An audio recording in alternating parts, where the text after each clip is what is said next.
ನಗರದ Satyanath colony ward number 13ರಲ್ಲಿ BT ಡಾಂಬರೀಕರಣ ರಸ್ತೆ ಬಿಲ್ ತಡೆ ಹಿಡಿದು ಸಂಬಂಧಿಸಿದ ಜೆಇ ಮತ್ತು ಎಇಇ ಹಾಗೂ ಇಇ ಮುಂಬಡ್ತಿಯನ್ನ ತಡೆ ಹಿಡಿಯಬೇಕೆಂದು ಒತ್ತಾಯಿಸಿ ಅಖಿಲ ಭಾರತ ಡಾಕ್ಟರ್ ಬಿಆರ್ ಅಂಬೇಡ್ಕರ್ ಸೈನ್ಯದ ವತಿಯಿಂದ ಜಿಲ್ಲಾಧಿಕಾರಿ ಸ್ಥಾನಿಕ ಅಧಿಕಾರಿಗೆ ಮನವಿ ಸಲ್ಲಿಸಿದರು.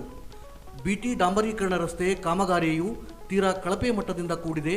ಕಾಮಗಾರಿ ಚುನಾವಣೆಯ ನೀತಿ ಸಂಹಿತೆ ಜಾರಿ ಅವಧಿಯಲ್ಲಿ ತರಾತುರಿಯಲ್ಲಿ ಮಾಡಲಾಗಿದೆ. ಸಂಬಂಧಿಸಿದ ಜೆಇ ಕಾಮಗಾರಿ ಪರಿಶೀಲಿಸಿಲ್ಲ.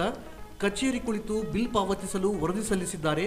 ಅಧಿಕಾರಿಗಳು ಗುತ್ತಿಗೆದಾರರ ಜೊತೆ ಶಾಮೀಲಾಗಿ ಕಮಿಷನ್ ಪಡೆದುಕೊಂಡಿದ್ದಾರೆ ಎಂದು ದೂರಿದರು. ಉನ್ನತ ಮಟ್ಟದ ಅಧಿಕಾರಿಗಳಿಂದ ತನಿಖೆ ನಡೆಸಿ ಕಳಪೆ ಕಾಮಗಾರಿ ಕುರಿತು ಕ್ರಮ ವಹಿಸಿ ಬಿಲ್ ತಡೆ ಹಿಡಿಯಬೇಕೆಂದು ಒತ್ತಾಯಿಸಿದರು.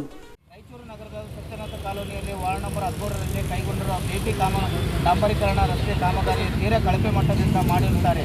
ಈ ಕಾಮಗಾರಿಯನ್ನು ಚುನಾವಣೆ ನೀತಿಯ ಸಹಿತ ಜಾರಿ ಅವಧಿಯಲ್ಲಿ ಈ ಕಾಮಗಾರಿಯನ್ನು ಅವರು ತಮ್ಮ ಮನಸ್ಸಿಗೆ ಬಂದಂತೆ ಮಾಡಿರುತ್ತಾರೆ. ಸಂಬಂಧಿಸಿದ ಜೆಇ ಅವರು ಹಾಗೂ ಈ ಕಾಮಗಾರಿಯನ್ನು ವೀಕ್ಷಿಸಿರುವುದಿಲ್ಲ. ಇವರು ಕಚೇರಿಯಲ್ಲಿ ಕುಳಿತು ಬಿಲ್ ಪಾವತಿಯಾಗಲು ವರದಿ ಸಲ್ಲಿಸಿರುತ್ತಾರೆ. ಇದರಿಂದ ಸರ್ಕಾರದ ಹಣ ಲೂಟಿ ಮಾಡಿ ಭಾರಿ ಭ್ರಷ್ಟಾಚಾರ ವಿಧಿಸಿದ್ದಾರೆ. ಹೀಗಾಗಿ ಇಂತಿಷ್ಟು ಅಂತ ಕಮಿಷನ್ ನಿಗದಿಪಡಿಸಿಕೊಂಡು ಭಾರಿ ಮೊತ್ತದ ಸರ್ಕಾರ ಹಣವನ್ನು ಲೂಟಿ ಮಾಡಿರುತ್ತಾರೆ. ಸದರಿ ಕಾಮಗಾರಿಯನ್ನು ಅಂದಾಜು ಪತ್ರಿಕೆ ಪ್ರಕಾರ ಮಾಡಿರುವುದಿಲ್ಲ. ಇದನ್ನು ಉನ್ನತ ಮಟ್ಟದಲ್ಲಿ ಅಧಿಕಾರಿಗಳಿಂದ ಈ ಸಂದರ್ಭದಲ್ಲಿ ವಿಭಾಗೀಯ ಅಧ್ಯಕ್ಷ ಹನುಮಂತ, ಸತ್ಯಸಾಬ್, ವೆಂಕಟೇಶ್, ಜಲಾಲ್, ಅನ್ವರ್, ಉರುಕುಂದ, ಪ್ರಭಾಕರ್ ಸೇರಿದಂತೆ ಅನೇಕರು ಇದ್ದರು.